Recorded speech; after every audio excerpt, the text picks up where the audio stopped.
കേരള കോൺഗ്രസ് എമ്മിന്റെ മുന്നണി മാറ്റ അഭ്യൂഹങ്ങൾ തള്ളി ജോസ് കെ മാണി. എന്നെ ഓർത്ത് കരയേണ്ട എന്ന ബൈബിൾ വചനം ഉദ്ധരിച്ചുകൊണ്ടാണ് ജോസ് ഇടത് മുന്നണിയിൽ തന്നെ തുടരുമെന്ന് നിലപാടെടുത്തത്.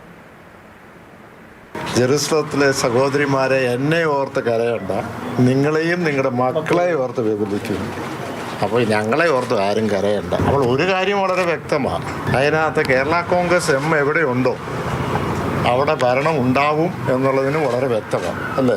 പ്രതിപക്ഷ നേതാവ് പറഞ്ഞ വിസ്മയമാകാൻ ജോസ് കെ മാണിയില്ല. സീറ്റ് വിഭജനത്തിൽ മുന്നണിക്കുള്ളിലെ അതൃപ്തി പരസ്യമാക്കിയെങ്കിലും ഇടതുമുന്നണി വിടില്ല. ഞങ്ങളെ പുറത്താക്കുക, UDF പുറത്താക്കുകയാണ് ചെയ്തത്. പുറത്താക്കിയതിന് ശേഷം ഞങ്ങൾ ഇടതുപക്ഷത്തിനോടൊപ്പം ഒരു നിലപാടെടുക്കും. ആ നിലപാട് ഉറച്ചതാണ്. ഞാൻ എപ്പോഴും പറഞ്ഞ് ഞങ്ങൾ ഹാപ്പിയാണ്. കഴിഞ്ഞ ദിവസം തിരുവനന്തപുരത്ത് നടന്ന LDF സമരത്തിൽ ജോസ് കെ മാണി പങ്കെടുത്തിരുന്നില്ല.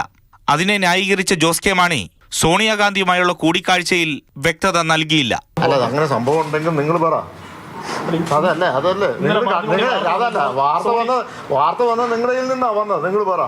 റോഷി അഗസ്റ്റിനുമായി അഭിപ്രായ വ്യത്യാസമുണ്ടെന്ന വാർത്തകൾക്കും പാർട്ടി ചെയർമാന്റെ അധികാരം പരോക്ഷമായി വ്യക്തമാക്കി മറുപടി. വ്യത്യസ്ത അഭിപ്രായം ഏത് രാഷ്ട്രീയ പ്രസ്ഥാനത്തിലാണ് വ്യത്യാസ അഭിപ്രായം ഇല്ലാത്തത്? ചർച്ച ചെയ്യുമ്പോൾ പല അഭിപ്രായങ്ങൾ വരും. ആ പല അഭിപ്രായങ്ങളും അതിനെ ക്രോഡീകരിച്ച് പാർട്ടിക്ക് ഒരു തീരുമാനമുണ്ട്. ആ തീരുമാനം അനുസരിച്ച് പോകും.